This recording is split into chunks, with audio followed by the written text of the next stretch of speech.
আল্লাহর নবী সাল্লাল্লাহু আলাইহি সাল্লাম বলেন, একজন আল্লাহর ফেরেশতা আল্লাহ পাকের কুরসিটা যেটা বহন করে রাখলো, এই সমস্ত ফেরেশতার সংখ্যা 4 জন অথবা 8 জন। নবী করিম সাল্লাল্লাহু আলাইহি ওয়াসাল্লাম বলেন, আল্লাহর আরশ আর কুরসিটাকে যেই সকল ফেরেশতারা বহন করে রাখলো, একটা ফেরেশতার বর্ণনা আমি তোমাদেরকে দেই, তোমরা বুঝবা। ওই ফেরেশতার কানের লতি থেকে নিয়ে কাঁধ পর্যন্ত 500 বছরের রাস্তার দীর্ঘ লম্বা। বিশাল বড় এই জমিন আসমান, বান্দাদেরকে আল্লাহ পাক জমিনের মালিকানা দিয়েছে, কিন্তু আসমানের মালিকানা কাউরে আল্লাহ দেয় নাই। এই জন্য আসমানের তারকা কেউ বলতে পারে না ওই তারকাটা আমার, কেউ এটা বলতে পারে না ওই সূর্যটা আমার, চন্দ্রটা আমার। এ মুসলমান নবীর উম্মতের দল, আল্লাহ পাক রব্বুল আলামিন গোটা আসমানের মালিকানা আল্লাহ পাকের কাছে নিয়ে নিলেন, জমিনটাকে বান্দার কাছে দিয়ে দিলেন। আল্লাহ বলেন, আসমান আর জমিনের মধ্যে যা কিছু আছে নজরে পড়ে, এই সব মাখলুকাত কেবলমাত্র অহংকার ছাড়া, ভেজাল ছাড়া, রিয়া ছাড়া 24টা ঘন্টা আমি আল্লাহর কুদরতি কদমে সেজদা দিয়া থাকে। সুবহানাল্লাহ, জোরে বলেন সুবহানাল্লাহ। কার জন্য দেয়? কার জন্য দেয়? এ মুসলমান, সেজদা এমন একটা ইবাদত, নবী করিম হাদিস শরীফে ডাক দিয়া কয়, আকরাবু মা ইয়াকুনুল আবদু মির রাব্বিহি ওয়া হুয়া সাজিদুন ফাআকসিরুদ দুআ। আল্লাহর হাবিব সাল্লাল্লাহু আলাইহি ওয়াসাল্লাম বলেন, সিজদা এমন একটা ইবাদত, যে ইবাদতটা বান্দা যত বেশি করবে আল্লাহর সঙ্গে বান্দার সম্পর্ক তত গভীর হয়ে যাবে। সুবহানাল্লাহ। ওয়া ক্বালা আন-নাবিয়্যু সাল্লাল্লাহু আলাইহি ওয়াসাল্লাম, আকরাবু মা ইয়াকুনুল আবদু মির রাব্বিহি وهو ساجد فأكثر الدعاء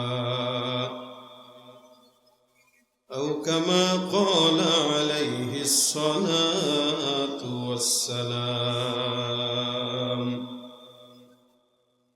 وقال تعالى, إن الله وملائكته يصلون على النبي يا أيها الذين آمنوا صلوا عليه وسلموا تسليما. সকলে মহব্বতে জবান খুলে দুরূদ শরীফ পড়ি। আল্লাহুম্মা সাল্লি আলা মুহাম্মাদিন ওয়া আলা আলি মুহাম্মাদ কামা সাল্লাইতা আলা ইব্রাহিম وعلى آل إبراهيم إنك حميد مجيد. اللهم بارك على محمد وعلى آل محمد كما باركت على إبراهيم وعلى آل إبراهيم إنك حميد مجيد. मोहम्मद ने आकर कुफ्र को मिटाया, कुफ्र को मिटाकर सदाकत बताया. बलगल उला बिकमालिही कशफत दुजा बिजमालिही हसनत जमीउ खिसालिही सल्लू अलैहि व आलिहि. जबान खुले आवाज दिए সকলে জিকির করি, লা ইলাহা ইল্লাল্লাহ, লা ইলাহা ইল্লাল্লাহ, লা ইলাহা ইল্লাল্লাহ, লা ইলাহা. আওয়াজ দিয়ে লা ইলাহা ইল্লাল্লাহ, লা ইলাহা ইল্লাল্লাহ, লা ইলাহা ইল্লাল্লাহ, লা ইলাহা ইল্লাল্লাহ, লা ইলাহা ইল্লাল্লাহ, লা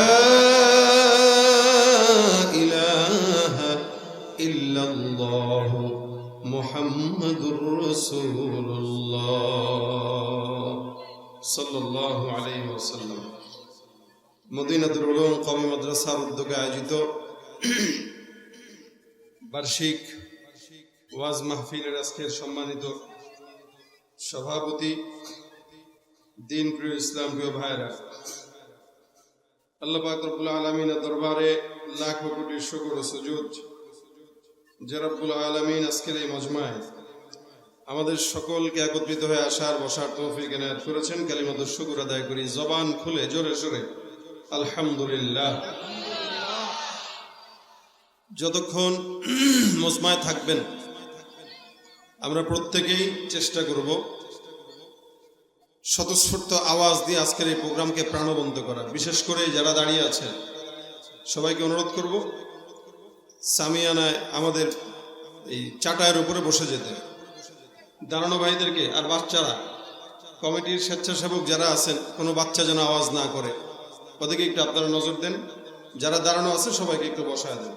ইনশাআল্লাহ মুখতাসার সময় আপনাদের সামনে কথা বলবো। এরপরেই আজকের মজমার সম্মানিত প্রধান মেহমান, সারা বাংলাদেশের উজ্জ্বল নক্ষত্র খতিবুল উম্মাহ বলে আমরা যাকে চিনি, আমাদের কুয়াকাটা হুজুর, নির্দিষ্ট সময় ইনশাআল্লাহ 10টার ভিতরে হযরত চলে আসবেন। উনি আসার আগ পর্যন্ত আমি আপনাদের সামনে 2-4টা কিছু কথা বলবো। আপনারা যদি সজাগ থাকেন আলোচনাও হবে, ফাঁকে 2-1টা গজল শোনানোর চেষ্টা করব ইনশাআল্লাহ। আর যদি আপনারা সজাগ না থাকেন শুধু আলোচনা করেই নেমে যাব। এখন আপনারা কি শুধু বয়ানই চান না বয়ানের ফাঁকে গজলও চান? যদি চেতে হয়, পাইতে হয়, আওয়াজ দিয়ে শোনাইতে হবে। জোরে বলেন আলহামদুলিল্লাহ, নারায়ে তাকবীর। আরো জোরে চাই নারায়ে তাকবীর। আওয়াজ এটা অনেক বড় শক্তিশালী একটা জিনিস। যখন আওয়াজ দাঁড়িয়ে যায় তখন বাতিলদের পরাজয় কাঁধে নেমে আসে। এই আওয়াজ দিয়েই বাংলাদেশ নতুন করে স্বাধীনতা অর্জন করেছে, এই আওয়াজ দিয়েই সন্ত্রাস দমন করেছে। এখান থেকে আমাদের শিক্ষা গ্রহণ করা উচিত। সামনেও যদি কেউ সন্ত্রাসী কোনো কার্যক্রম করতে দুঃসাহস দেখায়, সামনে যদি কেউ দেশের অর্থ সম্পদ পাচার করে ওপারে পাঠানোর চক্রান্ত করে, বাংলার জনগণ আওয়াজ দেওয়া শিখে গিয়েছে। আবার যদি নতুন করে আওয়াজ দেওয়া শুরু হয়ে যায়, কোন চোর দুর্নীতিবাজ দ্বিতীয়বার বাংলাদেশে ইনশাআল্লাহ আগমন করতে পারবে না। এই আওয়াজ আমাদের শেষ পর্যন্ত থাকবে। কথা বলে না থাকবে। আমরা ভয় পাই কাকে? জবান খুলে কাকে? যার সারা জিন্দেগি যতদিন আল্লাহ পাক হায়াত রাখেন ততদিন পর্যন্ত যদি গোলামি করতে হয়, কার গোলামি চলবে? নারায়ে তাকবীর। আল্লাহ পাক আজকের মজমাকে কবুল করুক। জোরে বলেন আমিন। এই শেষ পর্যন্ত মুনাজাত পর্যন্ত আজকের এই মজমায় স্বতঃস্ফূর্ত আওয়াজ চাই। কারা কারা পারবেন 2 হাত তুলে দেখায় দেন। আল্লাহু আকবার। আরো জোরে আল্লাহু আকবার। লড়াইয়ের ওই ময়দানেতে যেতে তোমাকে হবে, প্রয়োজনে সব রক্তটুকু জমিনেই ঢেলে দেবে। লড়াইয়ের ওই ময়দানেতে যেতে তোমাকে হবে, প্রয়োজনে সব রক্তটুকু জমিনেই ঢেলে দেবে। তবুও তোমায় লড়তেই হবে, মানিবে না পরাজয়। তবুও তোমায় লড়তেই হবে, মানিবে না পরাজয়। বিপ্লব মানে জীবন দেয়া বসে থাকা নয়, সে কোনো দিন আসবে না রে করো যদি ভয়। কথা বলেন ঠিক কিনা? আসবে বিজয় রক্ত আর জীবনের বিনিময়, আসবে বিজয় রক্ত আর জীবনের বিনিময়। বিপ্লব মানে জীবন দেয়া বসে থাকা নয়, সে কোনো দিন আসবে না রে করো যদি ভয়। বিপ্লব মানে জীবন দেয়া বসে থাকা নয়, সে কোনো দিন আসবে না রে করো যদি ভয়। শাসনের নামে কেউ বা বিশ্বে মেহনতি জনতারে, ইমানের উপর আঘাত ওরা হানিছে বারে বারে। শাসনের নামে কেউ বা বিশ্বে মেহনতি জনতারে, ইমানের উপর আঘাত ওরা হানিছে বারে বারে।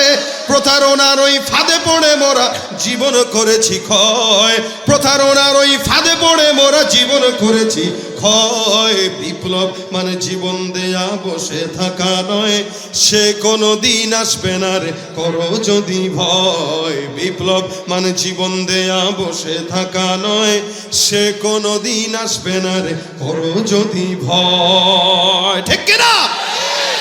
আমাদের বাংলার দামাল ছেলেরা ভয় দূর করে যখন রাজপথে নামতে বাধ্য হয়েছে, আল্লাহ পাক তাদের গলায় বিজয়ের মালাই দান করে দিয়েছে। কথা ঠিক কিনা বলেন? এই বদরের যুদ্ধে মুসলমান মনে রাখবেন 313 জন ভয়কে জয় করে যুদ্ধের ময়দানে দাঁড়িয়ে গিয়েছে। 1000-এর মোকাবেলায় আল্লাহ তাদের গলায় বিজয়ের মালা দান করে দিয়েছে।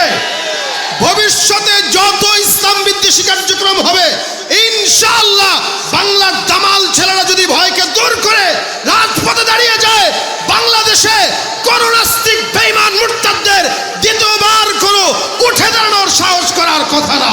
ঠিক কিনা যারা বলেন? আল্লাহ পাক আমাদের ইমানি জজবা দান করুক, ইমানি পাওয়ার দান করুক, বলেন আমিন। এখনো সম্ভব আগামীর বাংলাদেশকে নতুন করে ইসলামের ছাঁচে এদেশকে গঠন করা। যতদিন পর্যন্ত ইসলাম কোরআন সুন্নাহর অনুকূলে এদেশ পরিচালনা না হবে, ততদিন পর্যন্ত শান্তি আশা করা বোকামি ছাড়া কিছু নয়।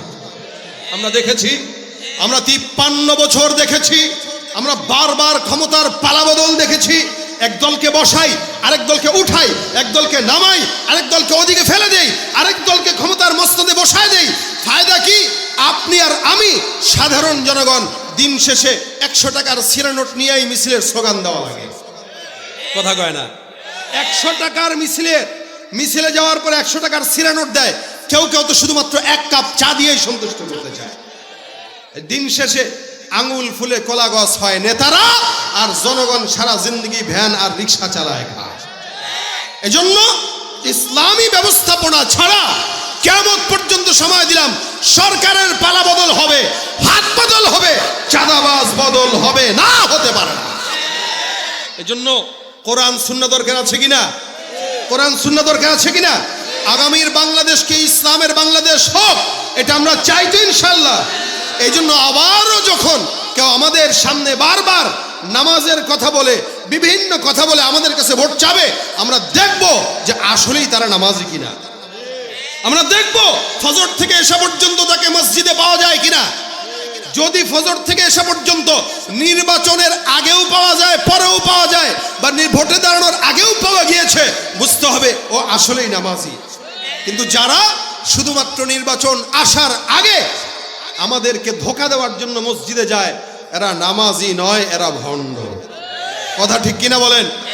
আমরা 80 রাকাত তাহাজ্জুদের গল্প একবার শুনি নাই, অনেকবার শুনেছি। 70 রাকাত তাহাজ্জুদের গল্প আমরা বারবার শুনেছি। আমরা এই সমস্ত গল্প শুনতে শুনতে দিশাহারা। এখন আর গল্প নয়, বাস্তবতা দেখতে চাই। যার কপাল মসজিদে যায় না, বাংলাদেশের হালত তো এরকম। ফজরের নামাজ এমন অবস্থা, মসজিদের দিকে তাকাইলে মনে হয় এদেশের সব নাস্তিক ভরা, আর জুমার নামাজের দিকে তাকাইলে মনে হয় দেশে মুসলমান আর মুসলমান ভরা। কেন? ফজরের নামাজে 10 জনকে খুঁজে পাওয়া যায় না, আর জুমার নামাজে 5 তলা মসজিদ পর্যন্ত ভরপুর। তার মানে এদেশের মানুষ শুধুমাত্র এটাই শিখেছে যে জুমার নামাজ পড়া লাগবে, এর বাইরে কোনো নামাজ নেই। কি বলেন? আসলে কি জুমাই ফরজ, নাকি ফজর থেকে এসা পর্যন্ত প্রত্যেকটা নামাজ ফরজ? ঠিক কিনা?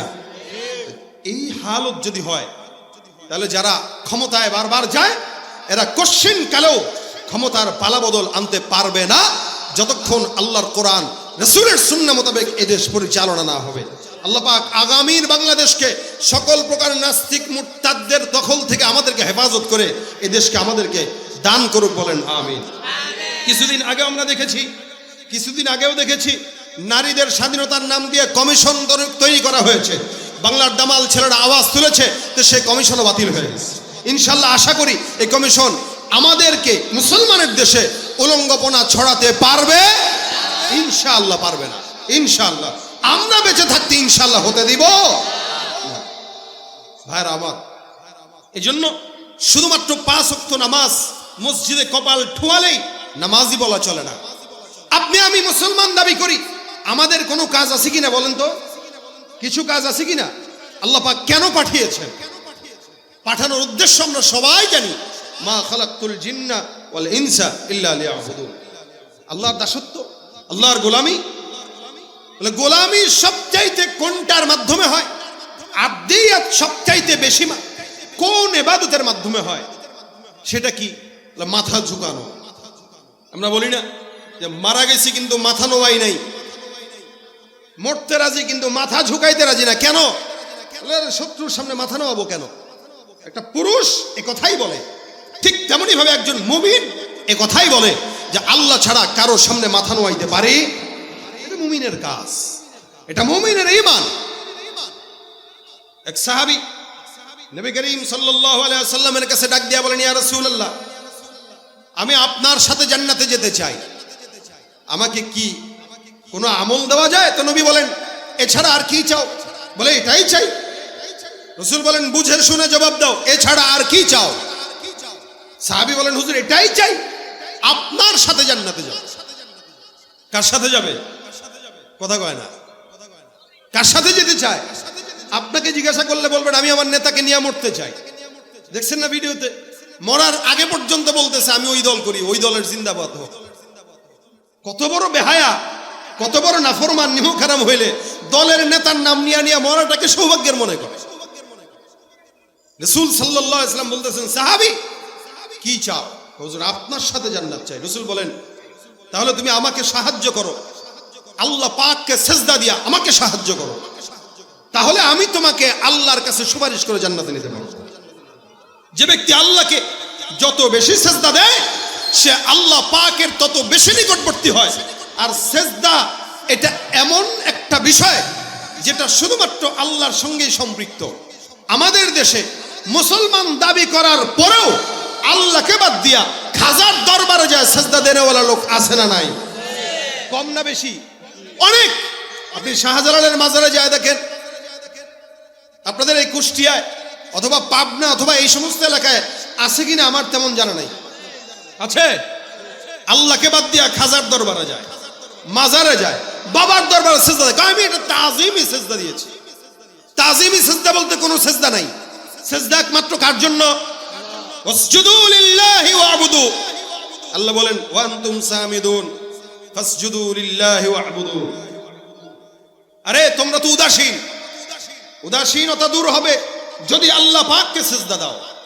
ওয়াসজুদু লিল্লাহি ওয়া'বুদু, সিজদা হবে আল্লাহর জন্য এবং সিজদার মাধ্যমেই তার ইবাদত হবে। আল্লাহ বলেছেন সিজদা হবে কার জন্য? বলেন না জোরে, কার জন্য?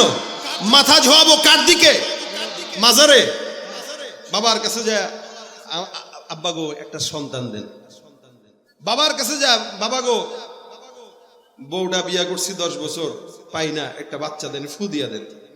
বউর পেটে ফু দিলে বাচ্চা হয়? কি বলেন আপনারা? এখন বাপ যদি ওই কোয়ালিটির হয় তাহলে কেউ ঠিক আছে বউটারে আমাদের এখানে 3 দিনের এতেকাফে রেখে যাও। বাচ্চা পাইতে হলে 3 দিনের এতেকাফে খাজা বাবার দরবারের খানকায় রাখা লাগে। এখন বুঝেন আপনার কষ্ট করা 10 লাখ টাকা মহারণা দিয়ে বিয়ে বেরিয়ে বউ, এটারে যদি খাজার দরবারে 3 দিনের জন্য রেখে আসেন, এরপরে যদি সন্তান হয় বুঝবেন প্রোডাক্ট আপনার না আপনার বাপের। কথা বলেন ঠিক কিনা? পীরগিরি আর মাজার পূজা চলছে দেশটা জুড়িয়া, শিরকি আর ভণ্ডামিতে দেশটা গেছে ভরিয়া। পীরগিরি আর মাজার পূজা চলছে দেশটা জুড়িয়া, শিরকি আর ভণ্ডামিতে দেশটা গেছে ভরিয়া। গাজার কলকি টান মারিয়া, গাজার কলকি টান মারিয়া দেখায় খাজার শান। ওরা শিক্ষিত শয়তান, ওরা আমার সাথে, ওরা শিক্ষিত শয়তান, ওরা দুর্নীতির ওই আখড়ায় বসে, দুর্নীতির ওই আখড়ায় বসে জাহির করে জ্ঞান, কলম দিয়ে কামায় টাকা ধরে সাধুর ভান। ওরা শিক্ষিত শয়তান, ওরা শিক্ষিত শয়তান, ওরা শিক্ষিত শয়তান, ওরা শিক্ষিত শয়তান। ঠিক কিনা? মাজারে যায় সিজদা দেওয়া যাবে? দিবেন? তাজিমি সিজদা দিবেন না। সিজদা কাউকে দেওয়া জায়েজ নেই, না বাপ, না মা, না স্বামী, না পীর, না বুজুর্গ। কোন পীর যদি বলে আমার পায়ে সিজদা দাও, বুঝতে হবে ওইটা আপনার আসল পীর না, ওইটা শয়তানের পীর। সেজদা হবে কার জন্য? উসজুদু লিল্লাহি ওয়া'বুদু, একমাত্র আল্লাহর জন্য সেজদা। দেখেন ভাই, আমি আপনি সেজদা না দিলেও আল্লাহর কোনো যায় আসে না। এই গোটা দুনিয়াতে যত আসমান জমিন যা কিছু নজরে আছে, এগুলা কাকে সেজদা দেয়? আল্লাহকে সেজদা দেয়। এই যে গাছপালা দেখতেছেন, আল্লাহকে সেজদা দেয়। ওয়াশ-শামসু ওয়াল কমারু বিহুসবান ওয়ান নাজমু ওয়াশ-শাজারু ইয়াসজুদান। তারকারাজি, সূর্য, চন্দ্র, পাহাড় পর্বত যা আছে সব সৃষ্টি জগৎ সেজদা একমাত্র কাকে দেন? আল্লাহকে দেন। এই সেজদা শুরু হয় আদম পয়গম্বর থেকে। যখন নাকি আল্লাহ পাক আদম নবীকে বানাইলেন, তখন আল্লাহ পাক রব্বুল আলামিন সব ফেরেশতাদেরকে বলছেন উসজুদু লি আদম, আদমকে কি দাও? সেজদা দাও। এই সেজদা ইবাদতের নয়, এটা আল্লাহ পাকের আদেশ দেওয়া এবং মানবের যে সম্মান বেশি এটাকে প্রমাণের জন্য সব ফেরেশতাকে বলতেছেন উসজুদু লি আদম, তোমরা আদমকে সেজদা দাও। আদম একটা মানুষ। দেখেন ফাসাজাদাল মালাইকাতু কুল্লুহুম আজমাউন, সব সেজদা দিয়ে দিল ইল্লা ইবলিস। দেয় নাই কে? দেয় নাই কে? ওই যে যেই পীরের পায়ে সেজদা দেওয়া যে শয়তান হেঁটে যায় নাই, সবাই দিল, ইবলিস দেয় নাই। কেন? আল্লাহ বলছেন ক্বালা মা মানাআকা আল্লা তাসজুদা ইযা মারতুক। শয়তান কয় ক্বালা আনা খায়রুম মিন খলাকতানি মিন নারিন ওয়া খলাকতাহু মিন তিন। আমার আল্লাহ পাক ডাক দিয়া কয় শয়তান, কে তোরে নিষেধ করলো? শয়তান, তোমাকে আমি আল্লাহ সেজদা দিতে বললাম, সেজদা দাও নাই, কেন দাও নাই? শয়তান ডাক দিয়া কয় যুক্তিতে মিলে না। কিসে মিলে না? যুক্তিতে মিলে না। কেমনে যুক্তিতে মিলবে? আমি হইলাম আগুনের তৈরি, সে হইল মাটির তৈরি। আগুন উপরের দিকে যায়, মাটি নিচের দিকে যাবে। আমার মতো একজন আগুনের তৈরি সৃষ্টি মাখলুক, মাটি দ্বারা যার মাধ্যমে তৈরি হয়েছে, ওই মাটির তৈরি মানুষকে সেজদা দেওয়া আমার জন্য শোভা পায় না। আল্লাহ পাক বলেন যেহেতু শয়তান সেজদা দেয় নাই, অস্বীকার করলো, যার কারণে কিয়ামত পর্যন্ত তাকে লাঞ্ছিত অপমানিত শয়তান বানায় দিলাম। আল্লাহর আদেশ অমান্য করার কারণে কিয়ামত পর্যন্ত শয়তান। এখন শয়তানকে কিয়ামত পর্যন্ত যে শয়তান বানাইছে তার একটা রাগ আসেনি? এই দেখেন, যেগুলা নাফরমান, এরা বাবার সঙ্গে নাফরমানিও করে, আবার বাবা মায়ের দিলে বাবার বিরুদ্ধে চক্রান্তও করে। শয়তান এবার ডাক দেয়া, আল্লাহ আমার যেহেতু শয়তান বানায় দিছ, লাঞ্ছিত বানায় দিলা, আমাকে একটা অর্ডার দিয়া দাও, আমি যেটা বলবো ওইটা তুমি শুনবা কিনা? আল্লাহ পাক বলে বল তোর কি আশা? শয়তান বলে ক্বালা ফাবিইজ্জাতিকা লাউগফিয়ান্নাহুম আজমাইন। আপনার যত বান্দা আছে কিয়ামত পর্যন্ত সব বান্দাদেরকে আমি আল্লাহ পাক রব্বুল আলামিনের কুদরতি কদম বাদ দিয়া বাবার কদমে সেজদা দেওয়ার জন্য অনুপ্রাণিত করব। এই সুযোগটা মরণ পর্যন্ত, কিয়ামত পর্যন্ত আপনি আমাকে দান করে দেন। আল্লাহ পাক বলেন সব সুযোগ আমি আল্লাহ পাক রব্বুল আলামিন তোকে দান করলাম। এই জন্য আমার আল্লাহ ডাক দিয়া বলেন সুম্মা লাআতিয়ান্নাহুম মিন বাইনি আইদিহিম ওয়া মিন খালফিহিম ওয়া আন আইমানিহিম ওয়া আন শামাইলিহিম। শয়তান এমন একটা চিজ, আল্লাহ পাক রব্বুল আলামিন তাকে এমন একটা পাওয়ার দান করলেন যার কারণে শয়তান বান্দার ডান দিক থেকে, বাম দিক থেকে, পিছন দিক থেকে, সামনের দিক থেকে, চতুর্দিক থেকে বান্দাকে আল্লাহর ইবাদত থেকে দূরে সরানোর জন্য কিয়ামত পর্যন্ত চক্রান্ত করবে। যেই বান্দা দুর্বল ইমানদার, ওই বান্দা শয়তানের জালে পড়ে আল্লাহকে নয় খাজার দরবারে, লালনের দরবারে সেজদায় পড়ে থাকবে। আর যে শয়তানকে মানবে না তো সে মসজিদে চলে যাবে। ভাইরা আমার, আল্লাহ পাক রব্বুল আলামিন ডাক দিয়া বলেন আলিল্লাহি ইয়াসজুদু মা ফিস সামাওয়াতি ওয়া মা ফিল আরদ মিন দাব্বাতিন ওয়াল মালাইকাতু ওয়া হুম লা ইস্তাকবিরুন। আসমানের দিকে তাকাও, জমিনের দিকে তাকাও, পাহাড়ের দিকে তাকাও, সমুদ্রের দিকে তাকাও, গোটা আসমানের জমিনের মধ্যে যা কিছু আছে আল্লাহ পাক রব্বুল আলামিন বলেন ওয়ালিল্লাহি ইয়াসজুদু মা ফিস সামাওয়াতি ওয়া মা ফিল আরদ। আসমানের জমিনের মধ্যে যা কিছু দেখা যায় এই সব কিছু আমি আল্লাহ পাক রব্বুল আলামিনকে সিজদা দেয়। সুবহানাল্লাহ, জোরে বলেন সুবহানাল্লাহ। আসমানে যা আছে, জমিনে যা আছে, জমিনে কি কি আছে? জমিনে খাল বিল আছে, নদী নালা আছে, এই জমিনের ভিতরে মানুষ বসবাস করে, পাহাড় পর্বত আছে, গাছপালা আছে, যা কিছু আছে। আসমানে কি আছে? আসমানে মেঘমালা আছে, তারকারাজি আছে, সূর্য আছে, চন্দ্র আছে। এই সব কিছু আল্লাহ পাক রব্বুল আলামিন বলেন এরা কোনো প্রকার অহংকার ছাড়াই আমি আল্লাহর কদমে সিজদা দেয়। ওয়ালিল্লাহি ইয়াসজুদু মা ফিস সামাওয়াত, আসমানে যা আছে এরাও সিজদা দেয়। এ মুসলমান নবীর উম্মত বুঝবেন, রাসূল করিম সাল্লাল্লাহু আলাইহি ওয়াসাল্লাম বর্ণনা করেন আসমান কত বড়, বিশাল বড়। আসমানের মধ্যে আল্লাহর হাবিব বলেন 4 আঙ্গুল পরিমাণ জায়গা খালি নাই, যেই জায়গায় আল্লাহর ফেরেশতা নাই, আর ওই ফেরেশতারা আল্লাহ পাকের কদমে সিজদা করত অবস্থায় নাই। রাসূল সাল্লাল্লাহু আলাইহি ওয়াসাল্লাম বলেন আসমানে 4 আঙ্গুল জায়গা খালি নাই। এখন আসেন, আসমানটা কত বড়? আপনার আমার কাছে মনে হবে যতটুকু দেখি মনে হয় এতটুকুই, বলে না? না, বিদায় নিহায়ার ভিতরে উল্লেখ আছে আসমান এখান থেকে, জমিন থেকে প্রথম আসমান পর্যন্ত আল্লাহর রাসূল বলেন 500 বছরের দূরত্বের রাস্তা। সুবহানাল্লাহ, আরো জোরে বলেন সুবহানাল্লাহ। এখান থেকে প্রথম আসমান পর্যন্ত কয়শো বছর? 500 বছর যাবার পর প্রথম আসমানের যে পৌরত্ব আছে, মোটা ছাদের একটা মোটা আছে, একটা ছাদ কয় ফুট, কতটুকু ঢালাই হয়? 6 ইঞ্চি, 5.5 ইঞ্চি। বলে ওই আসমানের যে ঢালাইটা আল্লাহ দিয়েছেন, রাসূল বলেন এই ঢালাইটাও আবার 500 বছরের রাস্তা চলছে। প্রথম আসমানের পর আবার দ্বিতীয় আসমান, ওই দ্বিতীয় আসমান পর্যন্ত 500 বছরের পথ। দ্বিতীয় আসমান আবার যখন মোটা হয় ওটা 500 বছরের রাস্তা। দ্বিতীয় আসমান থেকে তৃতীয় আসমান পর্যন্ত আবার 500 বছরের পথ। তৃতীয় আসমানটাও আবার পৌরত্বের দিক থেকে 500 বছরের রাস্তা। তৃতীয় আসমান থেকে চতুর্থ আসমান পর্যন্ত আবার 500 বছরের রাস্তা। চতুর্থ আসমানের মোটাটাও আবার 500 বছরের রাস্তা। চতুর্থ থেকে পঞ্চম পর্যন্ত 500 বছরের রাস্তা। পঞ্চম আসমানটাও আবার 500 বছরের দীর্ঘায়িত মোটা। পঞ্চম থেকে ষষ্ঠ পর্যন্ত আবার 500 বছরের রাস্তা। আবার ষষ্ঠ আসমানটাও 500 বছরের রাস্তার সমতুল্য মোটা। ষষ্ঠ আসমান থেকে নিয়ে সপ্তম আসমান পর্যন্ত আরো 500 বছরের রাস্তা। সুবহানাল্লাহ।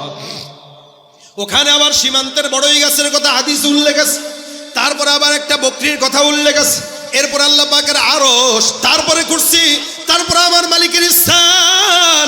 আল্লাহ নবী সাল্লাল্লাহু আলাইহি সাল্লাম বলেন একজন আল্লাহর ফেরেশতা আল্লাহ পাকের কুরসিটা যেটা বহন করে রাখলো, এই সমস্ত ফেরেশতার সংখ্যা 4 জন অথবা 8 জন।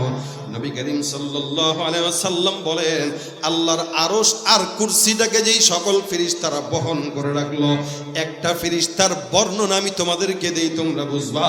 ওই ফেরেশতার কানের লতি থেকে নিয়ে কাঁধ পর্যন্ত 500 বছরের রাস্তার দীর্ঘ লম্বা। বিশাল বড় এই জমিন আসমান, বান্দাদেরকে আল্লাহ পাক জমিনের মালিকানা দিয়েছে, কিন্তু আসমানের মালিকানা কাউরে আল্লাহ দেয় নাই। এই জন্য আসমানের তারকা কেউ বলতে পারে না ওই তারকাটা আমার, কেউ এটা বলতে পারে না ওই সূর্যটা আমার, চন্দ্রটা আমার। এ মুসলমান নবীর উম্মতের দল, আল্লাহ পাক রব্বুল আলামিন গোটা আসমানের মালিকানা আল্লাহ পাকের কাছে নিয়ে নিলেন, জমিনটাকে বান্দার কাছে দিয়ে দিলেন। আল্লাহ বলেন আসমান আর জমিনের মধ্যে যা কিছু আছে নজরে পড়ে, এই সব মাখলুকাত কেবলমাত্র অহংকার ছাড়া, ভেজাল ছাড়া, রিয়া ছাড়া 24টা ঘন্টা আমি আল্লাহর কুদরতি কদমে সিজদা দিয়া থাকে। সুবহানাল্লাহ, জোরে বলেন সুবহানাল্লাহ। কার জন্য দেয়? কার জন্য দেয়? এ মুসলমান, সিজদা এমন একটা ইবাদত, নবী করিম হাদিস শরীফে ডাক দেয়া কয় আকরাবু মা ইয়াকুনুল আবদু মির রাব্বিহি ওয়া হুয়া সাজিদুন ফাআকসিরুদ দুআ। আল্লাহর হাবিব সাল্লাল্লাহু আলাইহি ওয়াসাল্লাম বলেন সিজদা এমন একটা ইবাদত, যে ইবাদতটা বান্দা যত বেশি করবে আল্লাহর সঙ্গে বান্দার সম্পর্ক তত গভীর হয়ে যাবে। সুবহানাল্লাহ। কোরআন তেলাওয়াত করলেন, কোরআনের ভিতরে সিজদার আয়াত চলে আসলো। আল্লাহ রাসূল সাল্লাল্লাহু আলাইহি ওয়াসাল্লাম বলে কেউ যদি সিজদার আয়াত তেলাওয়াত করে আর সিজদায় পড়ে যায়, শয়তান পিছন দিকে ফিরে পালায় আর ডাক দিয়া কয় আল্লাহ, এই বান্দাদেরকে তুমি মাটি দিয়া বানানোর পরেও তারা সিজদা দিয়া তোমার কাছে দামি হয়ে গেছে, আর আমি এই সিজদা না দেওয়ার কারণে কিয়ামত পর্যন্ত মানুষের মুখের গালির শিকার হয়েছি। যার কারণে দেখবেন যে যত বেশি শয়তান তারে মানুষ শয়তান বলেই গালি দেয়, ঠিক কিনা? এটা শয়তান, একটা মানুষ তারা বলতেছে কি শয়তান। কেন? ওর মানুষের সুরত হইতে পারে কিন্তু ওর যা কাজ সব শয়তানকেও হার মানায়, ঠিক কিনা জোরে কর। বর্তমান সময় আমাদের দেশের মানুষরা হালতটা এরকম, এরা শয়তানকেও হার মানায় দিচ্ছে। শয়তানও দেখলে কয় আল্লাহ আমি কি শয়তানও আমার ছেলে ভাইরা আমার, সেজদার মাধ্যমে আল্লাহ বান্দার সমস্ত মনের আশা পূরণ করে দেয়। হাদিস শরীফে পয়গম্বর ঘটনা বর্ণনা করে, হাদিস শরীফে ঘটনা আছে, রাসূলের একজন সাহাবী নাম আবু মুআল্লাক, আনসারী সাহাবী। খুব মনোযোগের সঙ্গে শুনবেন, এই ঘটনার থেকে আমাদের শিক্ষা আছে। আবু মুআল্লাক ব্যবসায়ী মানুষ ছিলেন, ব্যবসার জন্য বিভিন্ন জায়গায় দৌড়াদৌড়ি করতেন, সফর করতেন। উনি একদিন একাকী ব্যবসার জন্য বের হইলেন, উটের উপরে সওয়ার হয়ে, উটের উপরে মাল। এখানে যারা ব্যবসা করেন মাল ঢাকার থেকে আনে না, অনেকে আছে ঢাকায় কখনো একা যায়, কখনো বন্ধু বান্ধবদেরকে নিয়ে যায়। আবু মুআল্লাক উনি একাকী সফরটা করছেন। আরবের সফরের হালত ছিল এরকম, ঘোষণা করা হতো অমুক এলাকায় অমুক তারিখে একটা কাফেলা যাবে সিরিয়ার উদ্দেশ্যে, কেউ যদি আসো নাম লেখাও। তো নাম লেখানো হতো 100-150 জন, বাস একসঙ্গে রওনা হইতো। তা আবু মুআল্লাকের এই সফরটা সম্পূর্ণ একাকী ছিল, একাকী। উনি রওনা হয়ে গেছেন, ওনার সঙ্গে কেউ নাই, 2-1 সফর সঙ্গী। উটের উপরে বিশাল বড় মাল, বিশাল বড় মরুভূমির মাঝখানে যায়। যখন নাকি মরুভূমির মাঝখানে দুপুরবেলা তাঁবু টাঙাইলো বিশ্রামের জন্য, নিজে কিছু নামাজ কালাম পড়ে পানি টানি খাবার দাবার খেয়ে একটু বিশ্রাম নিল। বিশ্রাম নিতে নিতে হঠাৎ করে তাকায় দেখে চতুর্দিক থেকে ওনাকে ডাকাত সর্দার ঘেরাও করে ফেলছেন। বুঝেন যাচ্ছে কোথায়? ব্যবসায়িক সফরে। প্রতিমধ্যে মরুভূমির মাঝখানে তাঁবু গাড়লেন, আর এই তাঁবুটার চতুর্দিক থেকে ডাকাত সর্দার ঘেরাও করছে। ডাকাত যদি রাত্রেবেলা চলাচলের সময় আল্লাহ না করুক ধরে, তাহলে সুন্নত তরিকা আছে। মনে করেন একটা চাকুনি আপনারা ধরছে, এই দে আপনি, এই বেটা তুই ছিল সামনে বেটা, আমি অমুক দলের দল বললাম, কারণ এখন আর লীগ নাই, সব দল হয়ে গেছে, এই কারণে দলটা বললাম। সুতরাং ওইটা করলে আরো মায়ের বেশি খাইবেন। এই জন্য ডাকাত ধরলে কোনো দলের পরিচয় দিয়েন না, নেতার পরিচয় দিয়েন না, কারণ ডাকাত ওই মুহূর্তে নেতা আর দল রে গনায় ধরে কম। কথা বলবেন তো পেটে ছুরি ঢুকা লাজেম হয়ে যাবে। ডাকাত ধরলে সুন্নত তরিকা হইল, আবু মুআল্লাকের হাদিস থেকে শুনেন। ডাকাত ধরবে, ভাই সারেন্ডার হয়ে গেল, ভাই যা আছে নিয়ে আছে, দয়া করে আমার আঘাত দিস না। তখন ডাকাত চিন্তা করবে না এই লোক নিরাপদ, ভাই নে দে ভাগ। এরকম করে আবু মুআল্লাক কেউ ধরছে। আবু মুআল্লাক কয় ভাই যা আছে নিয়ে নাও, আল্লাহর রাস্তায় গায়ের মধ্যে হাত দিও না। কি বলছেন? গায়ে হাত দিও না, যা আছে নিয়ে যাও। ওই যে উটের উপরে বোঝাই যত সম্পদ আছে দিয়ে দিলাম, ভাই বিবি আছে বাচ্চা আছে, দয়া করে মানিস না, আমার বাঁচার দরকার। আবু মুআল্লাক বলে ভাই আমার দয়া করে বাঁচাও, কিন্তু ডাকাতটা হলো শেষরা, কিছু সন্ত্রাসী আছে মারে নেয়। এই ডাকাতটা এই কোয়ালিটির করে আনে না। আমি এমন ডাকাত, তুমি আমার নাম শুনো নাই, আমি যাকে ধরি তাকে মারি, সম্পদ নেই, বাঁচার কোনো উপায় নাই। আবু মুআল্লাক কয় ভাই সন্তান আমার ছোট, দয়া করে আমাকে বাঁচাও, আমার জন্য একটু মায়া করো, আমার একটু সুযোগ দাও, যা আছে তুমি নিয়ে নাও। ডাকাতটা কয় না, ধরা যেহেতু খেয়ে গেছো, ধরা খাইছো, মরবা নিশ্চিত, বেশি কথা বলা দরকার নেই, শেষ কোনটা ইচ্ছা একটু বলো, শেষ ইচ্ছা কোনটা এটা বলো। আবু মুআল্লাক ডাক দিয়া বলে শেষ ইচ্ছা কোনটা? শেষ ইচ্ছাটা বর্ণনা করতে যায় বলতেছেন আমার শেষ ইচ্ছা হলো 2 রাকাত নামাজ পড়তে দাও, আল্লাহর কাছে আমি সর্বশেষ সেজদাটা দিয়া মাওলার একটু প্রিয় হয়ে নেই। ডাকাত ডাক দিয়া বলে আরে বেটা তোর মতো কত বুজুর্গ দেখলাম শেষ সেজদা দিয়া পার পায় নাই। মনে রাখবেন সব সেজদা সমান নয়, কিছু সেজদা আছে আল্লাহর দরবারে বেশি প্রিয় হয়ে যায়, আর কিছু সেজদা আল্লাহর দরবারে গ্রহণ হয় না, ঠিক কিনা? আবু মুআল্লাক রাদিয়াল্লাহু তাআলা ডাক দিয়া বলে আমার 2 রাকাত নামাজ পড়ার সুযোগ দাও, আমি আমার মাওলার দরবারে সেজদা দিব। আল্লাহর দরবারে সেজদা দেওয়ার জন্য আবু মুআল্লাক দাঁড়ায় গেল, ওযু করলো, নামাজ দাঁড়াইলো। এবার ডাকাত সর্দার ডাক দিয়া কয় তাড়াতাড়ি নামাজটা শেষ কর, পিছন থেকে খোঁচায়, এ বেটা তাড়াতাড়ি নামাজ শেষ কর। আবু মুআল্লাক বলে সেজদার ভিতরে যখন গেলেন খুব বুঝেন, সেজদা গেছে, সেজদার ভিতরে যে যেবার দোয়া করে, আবু মুআল্লাকের হৃদয়ের মধ্যে ভয়। এই সময় নিয়ে চিন্তা করতেছে, আল্লাহ, আমি যেই মুহূর্তে যেই জায়গাটা আছি, এই জায়গাটা তুমি মালিক ছাড়া আমার কেউ নাই। তুমি যদি আমাকে চাও বাঁচাইতে পারো, যদি মারতে চাও মারতে পারো, তবে আমি এটা বিশ্বাস করি গভীর জঙ্গলে আর সমুদ্রের মাঝখানে অথবা মরুভূমির মাঝখানেও কেউ না থাকলেও মাওলা তুমি আছো। তুমি যদি মাওলা চাও, দুনিয়ার সব মানুষ চাইলেও কোনো বান্দাকে ক্ষতি করতে পারে না, ঠিক কিনা? তুমি পারো করতে মোচন অভাব দুঃখী লোকের, তুমি পরম মুক্তিদাতা মালিকে জগতের। তুমি পারো করতে মোচন অভাব দুঃখী লোকের, তুমি পরম মুক্তিদাতা মালিকে জগতের। তোমার কাছে চাই যে পানা, তোমার কাছে চাই যে পানা, আমরা প্রতিদিন তোমার দয়ায় পূর্ণ আমার সারা নিশিদিন।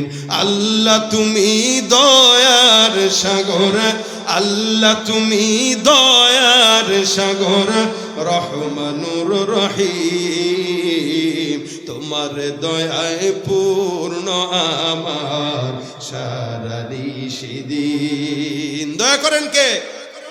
চাওয়া তো লাগে নাকি ভাই? আমরাও চাই, আপনারাও চান, আবার আল্লাহওয়ালা বুজুর্গরাও চায়। তাদের দোয়া কবুল করে আল্লাহ, আমাদেরটা কবুল করে না কেন? বলে আমাদের চাওয়ার ঠিক ঠিকানা নাই, আমাদের চাওয়া আল্লাহর মন মতো হয় না। এই কারণে আল্লাহ 24 ঘন্টা সিজদায় পড়ে থাকলেও আল্লাহ কবুল করে না। আবু মুআল্লাক নামাজের মধ্যে দাঁড়াইলেন, সিজদার ভিতরে গেলেন, সিজদা যায় যা দোয়া করে, ইয়া ওয়াদুদ ইয়া ওয়াদুদ ইয়া ওয়াদুদ ইয়া যাল আরশিল মাজিদ ইয়া ফাআলাল লিমা তুরিদ আসআলুকা বিইজ্জিকাল্লাযী লা ইউরাম ওয়া মুলকিকাল্লাযী লা ইউদাম ওয়া বিনূরিকাল্লাযী মালাআ আরকানা আরশিক আন তাকফিনি শাররা হাযাল লাস ইয়া মুগীসু আগিসনি ইয়া মুগীসু আগিসনি ইয়া মুগীসু আগিসনি। বারবার নামাজের সিজদার ভিতরে এই দোয়া করে। আবু মুআল্লাক বর্ণনা করেন, আমি যখন সিজদার ভিতরে যাই এই দোয়া করতেছি, আল্লাহর কসম আমি সিজদার হালতে আমি নজর দিলাম, টের পাইলাম কোন এক জায়গা থেকে দূর থেকে একটা কেউ যেন ঘোড়ায় সওয়ার হয়ে সামনের দিকে আগায় আসতেছে। আরে আজীব, আমি নামাজে দোয়া করতেছি, মরুভূমি বিশাল, সিজদায় দোয়া করতে দেরি, কিন্তু আমি দেখলাম দূর থেকে ঘোড় সওয়ারের আওয়াজ আসতেছে।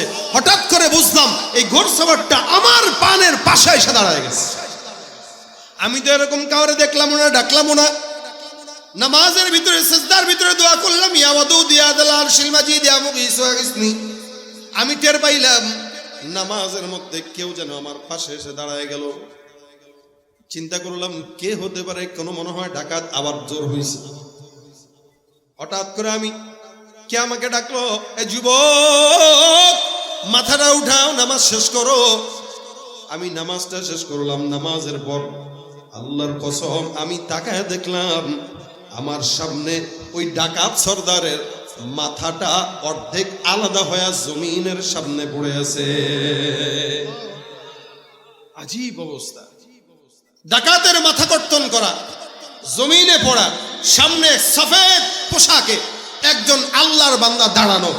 আমারে কয়, ভাই টেনশন গেছেনি? আমি জিজ্ঞাসা করলাম, ভাই তুমি কে? লোকটা আমার ডাক দিয়া বলে, তুমি আমাকে চিনবা না, আমি হলাম চতুর্থ আসমান থেকে নাজিলকৃত একজন ফেরেশতা, আমি জমিনের কোনো বান্দা নয়, আমি চতুর্থ আসমানের সিজদারত অবস্থায় ছিলাম। হঠাৎ করে ঝনঝনানির আওয়াজ আমার কানে আসলো। কেউ মনে হয় জমিন থেকে বারবার পরে ইয়া মুগীসু আগিসনি, এটা আমার কানে দূর থেকে হাওয়া যেরকম ভেসে আসে এইভাবে আমার কানের মধ্যে ভেসে আসতেছে। হঠাৎ করে আমি চতুর্থ আসমান থেকে তৃতীয় আসমানে নামলাম। তৃতীয় আসমানে আওয়াজটা আর একটু স্পষ্ট হইল। দ্বিতীয়টায় নামলাম, প্রথমটায় নামলাম। হঠাৎ করে আমার মাওলা আমাকে ডাক দিয়া বলতেছে, ফেরেশতার দলেরা, জমিনে আমার একজন বান্দা বিপদের সম্মুখীন, তোমরা কে আসো? ওই বান্দাকে আমি আল্লাহর তরফ থেকে যে সাহায্য করে আসো। আমি আমার মাওলার ডাক দিয়া বললাম, মালিক, ওই বান্দাটার জন্য আপনি আমাকে নির্ধারিত করেন, আমি ওই বান্দার জন্য সাহায্যকারী হিসেবে যেতে চাই। আল্লাহর আদেশে তোমার কাছে এসে এই জাকাতকে আমি হত্যা করে আমার মাওলার আদেশ পালন করতে চলে আসলাম। সেজদার ভিতরে তুমি যে দোয়াটা করেছো, এই দোয়াটা আল্লাহ পাক রব্বুল আলামিন পর্যন্ত পৌঁছে আমার আল্লাহ তোমার দোয়া কবুল করলেন। আল্লাহ কবুল করার কারণে তোমার জন্য আসমান থেকে সহায়তা পাঠায় দিলেন। মুসলমান ভাইরা আমার, প্রশ্ন করি, জবাব দেন তো, যে আল্লাহ পাক ১৫০০ বছর আগে আবু আল্লাহকে সাহায্য করলো, ওই আল্লাহ এখনো আছে না নাই? যেই জমিনের ভিতরে এই ঘটনা ঘটেছে ওই জমিনও এখনো আছে না নাই? সাহাবা একরাম ছিল মানুষ, আপনিও আমিও মানুষ। তারও নামাজ ছিল, আমাদেরও নামাজ আছে, এখনো নামাজ আছে, তখনও নামাজ ছিল, কিন্তু পার্থক্য আছে না নাই? লোকও আসিল, আল্লাহ ছিল, এখনো লোকও আছে, আল্লাহ আছে, তখনও জমিন ছিল, এখনো জমিনও আছে, কিন্তু সেই ঈমান আর ইখলাস আর তাকওয়া নাই, যার কারণে আমাদের সমাজে নামাজি বান্দা থাকতেও ঘুষখোর আর সুদখোরের কমতি হয় না। ঠিক কিনা? নামাজ পড়া মসজিদ থেকে বের হয়ে সিগারেট ধরায় দেয়, নামাজও পড়ে জনগণের টাকা চুরি করে খায়, নামাজ পড়ে ব্যবসার ভিতরে ২ নাম্বারি করে, নামাজ পড়ে জনগণকে ধোঁকা দেয়, নামাজ পড়ে দিনের বুট রাতে নিয়ে পাশ হয়ে যায়। যতদিন পর্যন্ত সমাজের বান্দাদের ইখলাস ঠিক না হবে, আল্লাহর কসম, ততদিন পর্যন্ত আল্লাহর গায়বী মদদ আসমান থেকে আসবে না। ঠিক কিনা? নামাজ তখনও ছিল, এখনো আছে, ভবিষ্যতেও থাকবে। নামাজি করতেছে, কিন্তু তাকায় দেখবেন চেহারার দিকে, অধিকাংশ নামাজির চেহারার সাথে কোনো নূরের সম্পর্ক নাই। সেজদা দিতেছে যেন রিয়া মোতাবেক দিচ্ছে, বাস মানুষকে দেখানো লাগবে তাই দিচ্ছি, দায় সারা সেজদা দিচ্ছে। মসজিদে যাচ্ছে ঠিকই, আসতেছে ঠিকই, কিন্তু ঘুষ, সুদ, জেনা, ব্যভিচার, সন্ত্রাসী কার্যক্রম, এমন কোনো অন্যায় নাই যেটা সে করে না। আর এই হালতে কেউ যদি নামাজ আদায় করে, কিয়ামত পর্যন্ত নামাজ আদায় করবে, জিন্দেগিতেও ওই নামাজি বান্দা আল্লাহর প্রিয় হতে পারবে না, আর ওই সেজদার মাধ্যমে জান্নাত পাওয়া সম্ভব না। কথা ঠিক কিনা? জোরে কর ভাইরা আমার। এই কারণে যতদিন পর্যন্ত ঠিক মতো আল্লাহর গোলামি না করবেন, আল্লাহ আপনার কথা শুনবে না। আল্লাহ পাক ডাক দেয়া কানা ইনদা যান্নি আবদি বি, আমার বান্দা আমার প্রতি যতটুকু ধারণা রাখবে, আমি আল্লাহ তার জন্য ততটুকুই ব্যবস্থা রাখবো। সাহাবী যতটুকু ধারণা রাখছে, আল্লাহ ততটুকু রাখছে। আমরা এখন বিপদে পড়লে আগে মেম্বারের কাছে যাই, চেয়ারম্যানের কাছে যাই, এমপির কাছে যাই, ইউনোর কাছে যাই, উপজেলা চেয়ারম্যানের কাছে যাই, প্রশাসনের কাছে যাই। এত 14 জায়গায় ঘোরা লাগতো না, শুরুতেই যদি আল্লাহর কাছে যাই। কি বলেন? শুরুতে নামাজে দাঁড়ায় আল্লাহর কাছে চাইতেন, আল্লাহ বলতো যে আমার কাছে যেহেতু আগে চাইছে, 14 জায়গায় যাওয়ার রাস্তাটা বন্ধ করে আগেই তার কাজটা করে দেই। এখন 14 জায়গায় যায় যখন কাজ হয় না, তখন কাহারে আল্লাহ, তুই ছাড়া তো আর কেউ নাই। 14 জায়গায় পরকিয়া কইরা এরপরে মালিকের প্রেম, এটা আল্লাহ গ্রহণ করবে না। ঠিক পরকিয়া বিবিকে যেরকম স্বামী গ্রহণ করতে চায় না, পরকিয়া বান্দাকেও তার মাওলা গ্রহণ করতে চায় না। পরকিয়া বান্দা মানে নেতার প্রতি প্রেম আছে, আল্লাহর প্রতি প্রেম নাই। আল্লাহকে আমি বানাইলাম, আমি খাওয়াইলাম, আমি পড়াইলাম, সব আমি দিলাম, আর মহব্বত করে নেতারে। কোন নেতা উঠতে বসতে মিথ্যা বলে 100 টাকা? কোন নেতা ঘুষের টাকা না খাইলে পেটের ভাত হজম হয় না? কোন নেতা জনগণের টাকা চুরি করে আঙুল ফুলে কলা গাছ হওয়া নেতা? এরকম নেতা যদি চান তাহলে আরো গোলামি করেন। সমাজের হালত যেই লাউ সেই কদুই থাকবে। এ কারণে আমাদের মহব্বত নেতাদের প্রতি থাকবে, পীরের প্রতি থাকবে, আলেমদের প্রতি থাকবে, বাবা মায়ের প্রতি থাকবে। তবে আল হুব্বু ফিল্লাহ ওয়াল বুগদু ফিল্লাহ, মহব্বতটা ততক্ষণ যতক্ষণ নেতা আল্লাহর পক্ষে আছে ততক্ষণ। নেতা যদি আল্লাহ আর ইসলাম থেকে দূরে সরে যায়, ওই নেতাকে 1 সেকেন্ডের জন্য মানবো না, মানতে পারি না। কথা ঠিক কিনা? কারণ এরা যে আগেও যেমন ছিল এখনো এমনই আছে, ভবিষ্যতে এমনই থাকবে। ওই মাঝখান দিয়া জনগণ হিসেবে আপনি তার গোলামি করে আপনার কোনো ফায়দা নেই। টিনের চালে আপনি থাকবেন, আপনার টিনের চালই জুটবে, এর চেয়ে বেশি কিছু জুটবে। এই কারণে গোলামি যদি করতে হয় কার হবে বলেন না, কার হবে? যাদের হাতে যায় ক্ষমতা, দেশ যেন বাপের ভিটা, রাখতে চেয়ার শুরু করে বিদেশিদের পাচাটা। যাদের হাতে যায় ক্ষমতা, দেশ যেন বাপের ভিটা, রাখতে চেয়ার শুরু করে বিদেশিদের পাচাটা। বিদেশিদের কথা মতো চালায় ওরা নিজের দেশ। দেখতে দেখতে গোল্লায় গেল আমার সোনার বাংলাদেশ। একে একে শেষ করেছি সবার দেখা হইল শেষ। দেখতে দেখতে গোল্লায় গেল আমার সোনার বাংলাদেশ। দেখতে দেখতে গোল্লায় গেল আমার সোনার বাংলাদেশ। কেউ দিল না সবাই নিল, আমরা যে কলর বলদ, সারা বছর নেয় না খবর, নির্বাচনে খুব দরদ। কেউ দিল না সবাই নিল, আমরা যে কলর বলদ, সারা বছর নেয় না খবর, নির্বাচনে খুব দরদ। নির্বাচনের আগে নেতা ধরে কত রকম বেশ, নির্বাচনের আগে নেতা ধরে কত রকম বেশ। দেখতে দেখতে গোল্লায় গেল জোরে, দেখতে দেখতে গোল্লায় গেল। একে একে শেষ করেছি সবার দেখা হইল শেষ। দেখতে দেখতে গোল্লায় গেল আমার সোনার বাংলাদেশ। দেখতে দেখতে গোল্লায় গেল আমার সোনার বাংলাদেশ। মুসলমানের দেশটা মোদের আছে খাতা কলমে, দোষের দোষী যে বাজারাই শাস্তি পায় যে আলেমে। মুসলমানের দেশটা মোদের আছে খাতা কলমে, দোষের দোষী যে বাজারাই শাস্তি পায় যে আলেমে। ওরা ইসলাম বেচেই ক্ষমতাটা পাকাপোক্ত করে বেশ, ইসলাম বেচেই ক্ষমতাটা পাকাপোক্ত করে বেশ। দেখতে দেখতে গোল্লায় গেল, দেখতে দেখতে গোল্লায় গেল আমার সোনার বাংলাদেশ। একে একে শেষ করেছি সবার দেখা হইল শেষ।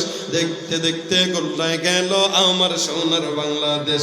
দেখতে দেখতে গোল্লায় গেল আমার সোনার বাংলাদেশ। ঠিক কিনা ভাইরা আমার? এই জন্য আল্লাহর কাছে চাওয়া মন মতো চাওয়া দরকার। নবী ডাক দেয়া কয়, এই দেখেন আমরা যে রাসূলের উম্মত আছি, আমরা কম না বেশি? সবচেয়ে বেশি আখেরি নবীর উম্মত। বলে উম্মতের সংখ্যা কত কাতার হবে কিয়ামতের ময়দানে? আখেরি নবীর উম্মতের সংখ্যা হবে 120টা কাতার। কত কাতার? 120। এই ছাত্র ভাইরা বসুন, সবাই বসে যান, যারা দাঁড়ানো আছেন বসুন। কিয়ামতের ময়দানে কাতার হবে 120। কয়টা বলেন? 120 কাতারের ভিতরে আল্লাহর নবী সাল্লাল্লাহু আলাইহি ওয়াসাল্লামের উম্মত কতটুকু হবে আর অন্য উম্মত কতটুকু হবে? বলে মোটামুটি সমস্ত যারা আছে উম্মত, এগুলো সবগুলা মিলে হবে 40টা কাতার। আর বাকি যত উম্মত আছে বাকি সব হবে রাসূলের উম্মতের সংখ্যা। মানে আদম থেকে ঈসা পর্যন্ত 40 কাতার, বাকি 80 কাতার হবে রাসূল সাল্লাল্লাহু আলাইহি ওয়াসাল্লামের উম্মত। এখন চিনবে কিভাবে? সব তো মানুষ এক, চেহারা তো সব মোটামুটি কাছাকাছি, চিনবে কিভাবে? রাসূলকে প্রশ্ন করা হয়েছে, নবী বলেন কিয়ামতের ময়দানে উম্মতদেরকে চিনার সবচেয়ে বড় মাধ্যম হবে ওদের কপালের সেজদার দাগ। আমি নবী এক একটার কপালের সেজদার দাগ দেখব, আর ওই সেজদার দাগগুলা উজ্জ্বল হয়ে আলোকিত হতে থাকবে। আমি ধরে ধরে ধরে ধরে জান্নাতে নিয়ে যাব। তার মানে যারা সেজদা দিবে ওদের কপাল হবে নূরে নূরান্বিত। নবী দেখবেন এর কপাল নূর, এর কপাল নূর, এর কপাল নূর, যাও জান্নাতে চলে যাও। আল্লাহ বলেন সীমাহুম ফি বুজুহিহিম মিন আসারিস সুজুদ, এদের চেহারায় সেজদার দাগ থাকে। আর রাসূল বলেন অন্য অঙ্গ প্রত্যঙ্গতে ওযুর একটা নূর থাকবে তাদের। দেখেন কেউ যদি সেজদা, ওযু সেজদা এমন দামি জিনিস, কেউ সেজদা দেওয়ার জন্য যদি ওযু করে, রাসূল বলেন ওযু করলে বান্দার এই বান্দা যখন হাত ধোয়, এই হাতের কবজি থেকে যত গুনাহ আছে ওযুর পানির মাধ্যমে বান্দার হাতের গুনাহ আল্লাহ ঝরায় দেয়। বান্দা যখন কুলি করে, মুখ দিয়ে যে গালিগালাজ করছে, ফাহেসা কথাবার্তা বলছে, তো ফাহেসা কথাবার্তা বলার যে গুনাহ আছে কুলির পানির মাধ্যমে মুখের সব গুনাহ ঝরায় দিবেন। যখন বান্দা হাত ধৌত করবে তো হাত দিয়ে যদি কোনো গুনাহ করে তো এই গুনাহ আল্লাহ পাক ঝরায় দিবেন। যখন পাও ধুবে তো পাওয়ের গুনাহ ঝরায় দিবেন। হ্যাঁ, হযরত ইমাম আযম আবু হানিফা রাহমাতুল্লাহ আলাইহি এক বান্দার এরকম অজুর পানির সাথে গুনাহ ঝরে যেতে উনি নিজের চোখে দেখেছেন। এটা আমাদের আকাবিরদের চোখ ছিল, অন্তর চক্ষু খোলা ছিল, ওনারা দেখতেন, আমরা দেখতে পাই না। এটা আমাদের দুর্বলতা, ঈমানের কারণে। এই জন্য ভাইরা আমার, অজুর মাধ্যমে আল্লাহ পাক বান্দার অজুর সব অঙ্গ প্রত্যঙ্গের মাধ্যমে বান্দার গুনাহ দূর করে দিবেন। এরপরে যখন সিজদায় যাবে, রাসূল বলেন আকরাবু মা ইয়াকুনুল আবদু মির রাব্বিহি ওয়া হুয়া সাজিদ। মুসা পয়গম্বরকে প্রশ্ন করা হয়, তুমি যে মাওলার সঙ্গে কথা বলো, আল্লাহর সঙ্গে তুমি কেমনে কথা বলো? কথা যখন বলি, এ মুসা, তোমার সঙ্গে নির্দিষ্ট সময় আমি আল্লাহ পাক রব্বুল আলামিন কথা বলি, নির্দিষ্ট জায়গা, নির্দিষ্ট সময়, নির্দিষ্ট কথার বাইরে কোনো কথা নাই। এরপরেও মুসান্না মুকাল্লামাল্লাহু মুসা তাকলিমা। কিন্তু শেষ জামানায় আমি এমন একদল উম্মত পাঠাবো যারা আখির নবীর উম্মত, আখির নবী মুহাম্মদুর রাসূলুল্লাহ সাল্লাল্লাহু আলাইহি ওয়াসাল্লামের উম্মতরা। ওরা যখন জমিনের মধ্যে আসবে, তুমি মুসা নির্দিষ্ট সময়ে অনুমতি নিয়ে কথা বলো, তবু আমি আর মাঝখানে, তোমার মাঝখানে, মুসা আর আল্লাহর মাঝখানে ৭০,০০০ নূরের পর্দা থাকে। আখিরি জামানার উম্মতরা যখন মন চাবে তখন আল্লাহর সঙ্গে কথা বলবে, মাঝখানে একটাও নূরের পর্দা আল্লাহ রাখবে না। মুসা নবীর সাথে ৭০,০০০ নূরের পর্দার ব্যবধানে আল্লাহ পাক কথা বলবেন, আর আপনার আমার সাথে আল্লাহ পাক সরাসরি কথা বলবেন। মুসা নবী বলেন, আল্লাহ, এই উম্মতটা কারা যারা তোমার সাথে সরাসরি কথা বলতে পারবে? এত পাওয়ার, যখন মন চায় তখন বলবে। কেমনে বলবে? আল্লাহ ডাক দেয়া কয়, নামাজের মধ্যে যখন দাঁড়ায় বলবে আলহামদুলিল্লাহি রাব্বিল আলামিন। আল্লাহ পাক রব্বুল আলামিনের বান্দা ওযু করবে আর নামাজের ভিতরে দাঁড়ায় বলবে আলহামদুলিল্লাহি রাব্বিল আলামিন। ফজর, জোহর, আসর, মাগরিব, ইশা, তাহাজ্জুদ, ইশরাক, আওয়াবিন, চাষ, বান্দা যখন নামাজের মধ্যে দাঁড়ায় সূরা তেলাওয়াত করবে, সূরা ফাতিহা, আমার আল্লাহ বান্দার ওই নামাজ, বান্দা নামাজ পড়ার সময় আলহামদুলিল্লাহ পড়ার পর আমার আল্লাহ বান্দার আলহামদুলিল্লাহর জবাব দিয়া আসমান থেকে আওয়াজ দিয়া বান্দার জবাব দিয়া বলে হামিদানি রব্বি। আল্লাহু আকবার। বান্দা বলে আলহামদুলিল্লাহি রাব্বিল আলামিন, আল্লাহ বলেন হামিদানি রব্বি। এরকম করে করে এক এক আয়াতের বিপরীতে আল্লাহ পাক বান্দার সঙ্গে সরাসরি নামাজের মাধ্যমে কথা বলেন। এই কথা শুধুমাত্র নামাজের মাধ্যমে হয়, এছাড়া অন্য কোনো সময় না। এজন্য নবী বলেন, বেশি নিকটবর্তী হতে চাও তাহলে আল্লাহর কাছে নামাজে দাঁড়ায় যাও। আকরাবু মা ইয়াকুনুল আবদু মির রাব্বিহি ওয়া হুয়া সাজিদ।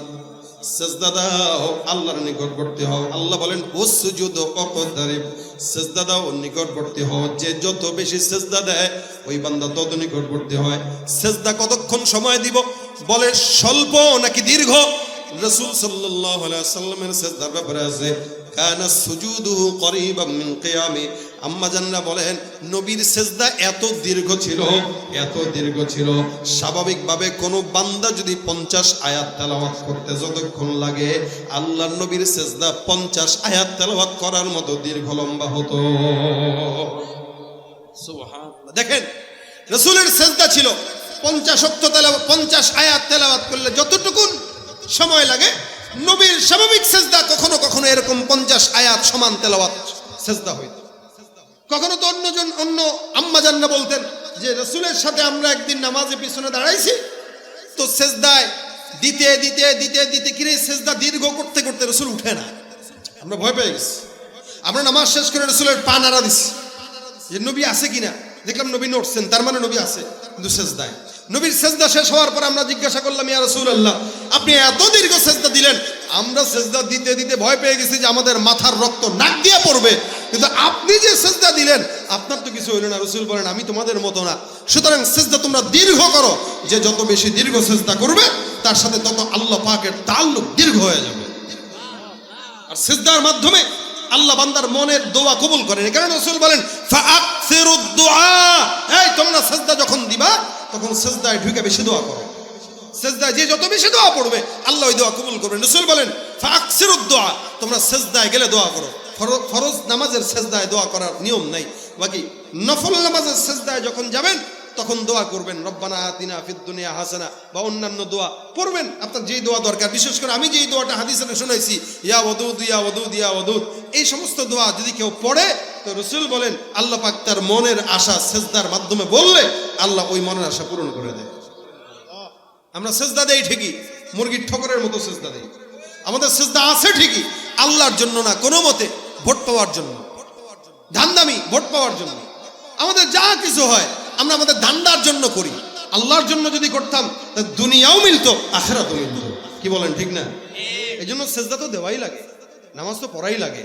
তো এটা আল্লাহর জন্য পড়লে কি হয়, নিয়তটা একটু সহি করে ফেলি না যে এখন থেকে সেজদা দিব আল্লাহর জন্য, কারোর জন্য না, কোনো মাজারে না, কোনো বাপের দরবারে না, কোনো পীরের কাছে না। মাথা নোয়ানো যাবে না, মাথা ঝুঁকাইতে হলে এটা আল্লাহর জন্য ঝুঁকাইতে হবে। এই মাথা দামি জিনিস, এই শির দামি জিনিস, এটা ঝুঁকাইতে যদি হয় তো সেটা কার জন্য? এটা ঝুঁকাইতে হলে আল্লাহর জন্য, এছাড়া অন্য কারোর জন্য না। এই জন্য আল্লাহ পাক রব্বুল আলামিন বারবার বলছেন উসজুদু লিল্লাহ, আল্লাহর জন্য সেজদা দাও। কুল ইন্না সালাতি ওয়া নুসুকি ওয়া মাহইয়ায়া ওয়া মামাতি লিল্লাহি রাব্বিল আলামিন, সব আল্লাহর জন্য। এই জন্য বেশি বেশি সেজদা দেওয়ার তৌফিক আল্লাহ দান করুন। কখনো কখনো এমনি ওযু আছে তো সেজদায় পড়ে থাকবেন, নফল নামাজ শেষ করছেন, ফরজ শেষ করছেন, তো মসজিদে 10-15 মিনিট একটু সেজদা দিয়ে থাকেন, দেখবেন দিলে একটা শান্তি লাগবে। এমনি সেজদা দিয়ে থাকবেন, দোয়া করবেন, সেজদায় বারবার দোয়া করবেন, দেখবেন সেজদার মাধ্যমে যেই প্রশান্তি আপনি মিলবে, আপনাকে আল্লাহ পাক দিবেন, এই প্রশান্তি কোটি টাকা দিয়েও আপনি কখনো পাবেন না। রাত্রে তাহাজ্জুদের নামাজের সময় যদি উঠেন, একটু সেজদা দীর্ঘ করেন, আধা ঘন্টা হোক, 15 মিনিট হোক, সেজদায় পড়ে থাকেন, সেজদায় পড়ে পড়ে দোয়া করবেন। সন্তানের জন্য দোয়া, বেশি বেশি সন্তানের জন্য দোয়া করা দরকার। কেন? জামানা, ফিতনার জামানা চলে আসছে। সন্তানরা যেন আমাদের নাজাতের কারণ হয়, আমাদের বেইজ্জতির কারণ যেন না হয়। সন্তানরা যেন, সন্তানের মাধ্যমে যেন মা বাবার মুখ উজ্জ্বল হয়, এই দোয়া বেশি বেশি করবেন। ইনশাআল্লাহ আল্লাহ সেজদার মাধ্যমে বলা দোয়াগুলো আল্লাহ কবুল করবেন। এই জন্য ওই লালনের কাছে যায় অথবা বাবার কাছে, শাহজালালের মাজারে, বিভিন্ন জায়গায় যে সেজদা না দিয়া মসজিদে যে আল্লাহর জন্য সেজদা দেব, যেই জরুরত থাকুক, যেই হাজত থাকুক, সেজদা দিয়া মালিকরে হাজত করবেন। আল্লাহ পাকের হাবিব বলেছেন, আল্লাহ বলেছেন দোয়া কবুল করবেন। কোনো সন্দেহ আছে? কথা বলে না, কোনো সন্দেহ আছে? আল্লাহ আল্লাহ রসুলের কথা মিথ্যা? সন্দেহ হয় আপনাদের? এই জন্য যা বলবো আল্লাহর কাছে বলবো, সেজদায় পড়ে বলবো ইনশাআল্লাহ। আল্লাহ আমাদের সকলকে বেশি বেশি সেজদা দেওয়ার তৌফিক দান করুন। যারা বলেন আমিন। আমাদের নামাজ পড়ার তৌফিক দান করুন এবং আল্লাহর কাছেই চাওয়ার তৌফিক দান করে বলেন আমিন। এই জন্য আপনাদের এই এলাকার যুবকরা যারা রাজনীতির সাথে জড়িত, অনেকে আছে, অধিকাংশ মানুষই রাজনীতি করে, এই রাজনীতির সাথে যারা জড়িত আছেন, ভাই আল্লাহর হস্তে নেতারে আল্লাহর উপরে নিয়েন না। ততটুকুই মানবেন যতটুকু নেতা ইসলামের ভিতরে থাকবে। যদি দেখেন নেতা চুরি করতেছে, জনগণের টাকা চুরি করে খাচ্ছে, সুন্দর করে নামটা লিস্টে ক্রস চিহ্ন দিয়ে বেরোয় যায়, আরেক নেতা ধরবেন যে নেতা ইসলাম ফলো করে। যদি দেখেন আপনার পীর দাড়ি রাখে না, আপনার পীর নামাজ পড়ে না, পর্দা করে না, বুঝবেন এটা আসল না, এটা ভণ্ড। এই পীর কেউ ক্রস চিহ্ন দিয়া অন্য জায়গায় যাবেন। হাত্তাকে আপনার মা বাবাও যদি ইসলামের বিরুদ্ধে যায়, আপনিও তার বিরুদ্ধে যাবেন। এটা আপনার ঈমান। এই জন্য গোলামি করতে হয়, সেটা আল্লাহর। সিজদা দিতে হয়, সেটা আল্লাহর জন্য। ইবাদত বন্দেগী করতে হবে, সব আল্লাহর জন্য। আল্লাহ পাক আমাদেরকে তার জন্য ইবাদত বন্দেগী করার তৌফিক দান করুন। ভাইরা আমার, আপনাদের সামনে আমি আরজ করব, প্রতিষ্ঠান যেহেতু মাদ্রাসার মাহফিল, মাদ্রাসার মাহফিলগুলো কিছু আরজ জনগণের কাছে থাকে। যদিও আমাদের রানা ভাই মাদ্রাসা যেটা করেছেন, মোতামিম সাহেব, উনি বলছেন খুব বেশি দরকার নাই, তবে একটা মাহফিল, একটা মাদ্রাসার সাথে, দিনের সাথে যদি আপনার সম্পৃক্ততা থাকে, এতে সব আপনার। মাদ্রাসার ফায়দা এটা তেমন বেশি ফায়দা না। দিনই প্রতিষ্ঠান আল্লাহ পাক যে কোনো না যে কোনোভাবে চালায় নেন, কিন্তু আপনার আমার সম্পৃক্ততা আপনার আমার জন্য ফায়দা। এই ফায়দার জায়গা থেকে বলতেছি, আপনারা আসছেন, আমি বহুদূর থেকে আসলাম, এই ফায়দার জায়গাটা থেকে যদি আপনাদেরকে আমি বলি,